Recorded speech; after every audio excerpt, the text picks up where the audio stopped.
Olá, irmãos. Eu sou Policarpo Júnior e, junto à minha esposa Mariana, lideramos os jovens solteiros da Igreja Presbiteriana do Pechincha. O tema que vamos refletir hoje é a presença de tirania. O texto bíblico é o de Esther, capítulo 2, versículos de 1 a 4. Passadas essas coisas, e apaziguado já o furor do rei Assuero, lembrou-se de Vasti e do que ela fizera e do que se tinha decretado contra ela. Então disseram os jovens do rei que lhe serviam: tragam-se moças para o rei, virgens de boa aparência e formosura. Ponha o rei comissários em todas as províncias do seu reino, que reúnam todas as moças virgens de boa aparência e formosura na cidade de Suzã, na casa das mulheres, sob as vistas de Regai, eunuco do rei, guarda das mulheres, e deem-se-lhes os seus ungüentos. A moça que cair no agrado do rei, essa reine em lugar de Vasti. Com isto concordou o rei, e assim se fez. Deus abençoe a sua palavra e aplique em nossos corações. Amém. Ao refletir sobre esse texto, irmãos, eu fiz um paralelo entre ele e nossos dias atuais. Afinal, nós, como discípulos de Jesus, temos que discernir a presença da tirania, a opressão realizada, identificar o oprimido e libertar o oprimido de sua opressão. Muitas vezes o oprimido pode ser até nós mesmos. No caso narrado aqui no livro de Esther, o rei, segundo informações do capítulo 1, capítulo 2 de Esther e comentaristas bíblicos, deve ter enfrentado uma batalha militar. Porque ficou 3 anos sem rainha. E 3 anos depois de Vasti deixar de ser rainha, ele se lembra dela, ele tem o seu furor apaziguado, e os jovens conselheiros logo quiseram resolver esse problema, muito motivados, apresentaram a solução de fazer uma espécie de um concurso, uma disputa com jovens de todo o reinado e o rei escolher a que mais lhe agradasse. A questão é que essas moças seriam tiradas de suas famílias. Isso é uma opressão, uma violência. As suas vidas estão sendo roubadas, elas não vão poder viver seus sonhos, seus familiares não vão poder realizar também os seus sonhos. Ainda mais naquele contexto, naquela cultura, muito provavelmente os familiares queriam casar suas jovens, queriam dar continuidade ao nome da família, e as próprias jovens também tinham isso como sonho delas, né? As pessoas e as famílias eram muito ligadas na cultura daquela época. E por uma decisão tirana de um rei e seus conselheiros, elas vão ter agora suas vidas afetadas.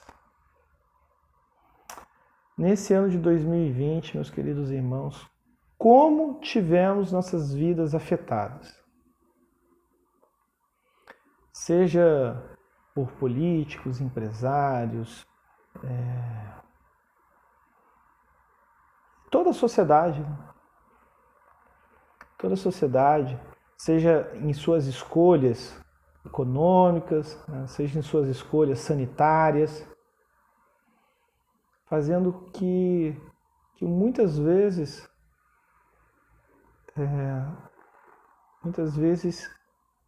fomos atingidos e muito perdemos ao longo desse ano, e muitos sonhos foram destruídos, e muita coisa não poderá mais ser vivida, dado decisões, ações que outras pessoas tomaram, muitas vezes de forma tirana e opressora. E o pior, nesse caso, irmãos, é quando uma vítima não se percebe como vítima, não se percebe que foi oprimida e ela ainda, diante de uma perda, diante de um desafio que não superou, ela se culpa. Que o Espírito Santo nos ajude a discernirmos em nossa vida e na vida das pessoas que nos cercam a presença da tirania. Nos ajude a discernir quando nós ou pessoas que nos cercam, ao invés de se culparem, deveriam se perceber como vítimas. Deveriam se perceber que tiveram sim suas vidas afetadas, que muitas vezes não tem como mudar o que aconteceu, mas que não deveriam carregar culpas. Deveriam perceber que elas foram vítimas de questões que fogem do controle dela, como essas jovens no tempo de Esther, que não puderam realizar os sonhos seus e de seus familiares por decisões que não cabiam a eles. Foi uma decisão do rei, de sua equipe, que afetou a vida delas.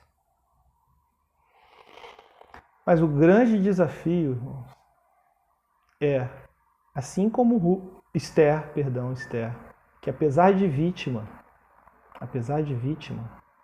conseguiu superar.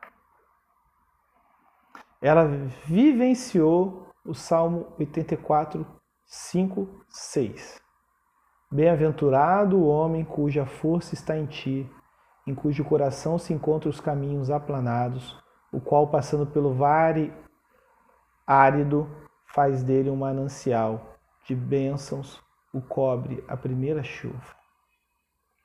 Que assim como Esther, nós percebemos que muitas vezes podemos estar vivendo vales áridos, que não é culpa nossa. Fomos vítimas. Nós e às vezes alguém que te cerca, que você possa ajudar essa pessoa a perceber isso. Mas que pelo poder de Deus, esse vale árido pode ser transformado em manancial de água. Que Deus faça na sua vida, ou que você seja um instrumento para que na vida de alguém vales áridos se transformem em mananciais de água. O Espírito Santo complete essa palavra em nossos corações. Tenhamos uma boa semana. Amém. Se você gostou desse vídeo, compartilhe.